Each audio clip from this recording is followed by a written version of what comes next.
Hello, friends. Happy Tuesday to all of you. Treasury Secretary Janet Yellen just confirmed that inflation will continue to rise, but lawmakers in Congress have said they will be passing new inflation relief checks. These payments will be worth up to $500. Dear friends, please make sure you watch until the end of this video for all of these details. Also, I will be giving away a $75 Walmart gift card 4 days a week. Please enter the giveaway by clicking and liking several of the videos and then commenting below the keyword from each video that you watch.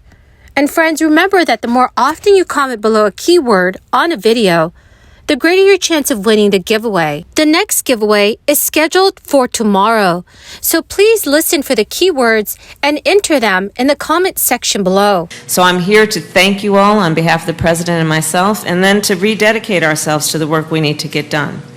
And in particular, we created the White House Task Force on Worker Organizing and Empowerment, and the President has asked the Secretary and I to lead that, and it is in many ways about addressing not only what we must do to reinforce the right of collective bargaining, card check issues like that, but also what we need to do to address the barriers that stand in the way of workers organizing. Because there are still so many, and you all know that, which is why we're going to have this conversation today.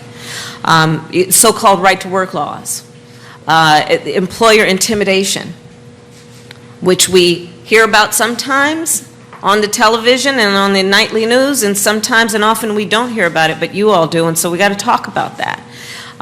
Barriers in terms of a tax on card check. And our administration feels very strongly that there is no issue that we can take on that is too small or too big to do what we must do to remove the barriers to workers having the ability, the true real ability, to join a union and to organize. U.S. Treasury Secretary Janet Yellen told senators this week that she expected inflation to remain very high and that the Biden administration would likely increase the 4.7% inflation forecast for this year in its budget proposal. During a Senate Finance Committee hearing, Janet Yellen said that the United States was dealing with an unacceptable levels of inflation, but that she hoped price hikes would soon begin to subside. U.S. Consumer Price Index inflation has been tracking above 8% in recent months, the highest readings in over 40 years, and well above President Biden's administration's forecast for its fiscal 2023 budget. But another metric, which is a core personal consumption expenditures price index, which excludes volatile food and energy costs, has begun to cool down. According to Janet Yellen, she stated that it edged down to 4.9% in April. Janet Yellen also stated, "I do expect inflation to remain high, although I very much hope that will be coming down now." She has repeatedly rejected Republican assertions that inflation was being fueled by Biden's $1.9 trillion American Rescue Plan. When asked about the high inflation rates, Yellen had told reporters, "We are seeing high inflation in almost all of the developed countries around the world, and they have very different fiscal policies. So it can't be the case that the bulk of the inflation that we're experiencing reflects the impact of the American Rescue Plan." The Biden administration is still pushing for a climate and social spending agenda, which would offer tax credits for clean energy technologies and reform prescription pricing. These are policies that Secretary Yellen argued would help lower expenses for American consumers weary of price hikes. Yellen has also repeated her views that inflation was being fueled by high energy and food prices caused by this crisis. She also added that both she and the Federal Reserve Chair, Jerome Powell, both probably could have used a better term than transitory in describing inflation that they thought would fade quickly. So friends, do you think that the Biden administration has a better plan to address inflation? Please let me know your thoughts in the comment section below. A few $1 trillion in stimulus money has greatly helped millions of Americans across the country. The United States government pumped more than $40 billion into New Jersey economy through a $2 trillion stimulus package, under the former president and also a $1.9 trillion relief measure under President Biden. The unprecedented federal aid ignited a rapid economic recovery that kept residents spending during shutdowns and helped New Jersey to recover nearly all the jobs lost during the crisis.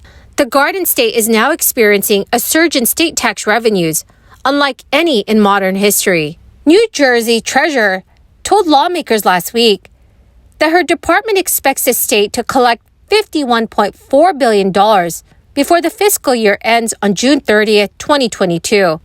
That is more than $9 billion higher than initial estimates last summer and about $13 billion above the pre-crisis peak in 2019. Over the next 6 weeks, New Jersey lawmakers and the Murphy administration must decide what to do with all those extra billions and agree on a state budget before the new fiscal year begins on July 1st, 2022. Republicans, through their Give It Back initiative, proposed in early March, want to return $4.5 billion to New Jersey taxpayers through $1,000 and $500 direct rebates. Friends, the keyword for this video is oak tree. If you would like to enter tomorrow's Walmart gift card giveaway, please click and like several of my videos and then comment below this keyword, which is oak tree, and additional keywords of any video of mine that you watch. And do make sure that you are subscribed to my channel. Thank you so much, friends. Under the main bill in their initiative, taxpayers with gross incomes of $500,000 or less would receive a $1,000 credit if married and filing jointly, and individuals would receive a $500 credit. A second bill called the Gas Price and Inflation Tax Credit Act would provide an additional $500 refundable income tax credit to families with incomes less than $250,000 a year. Well, my amazing friends, that is the end of my daily stimulus update video. Thank you so very, very much for joining me here today. And I truly appreciate all of you who are watching my videos daily. The winner of yesterday's Walmart gift card giveaway is Regina Ural. Congratulations, my friend.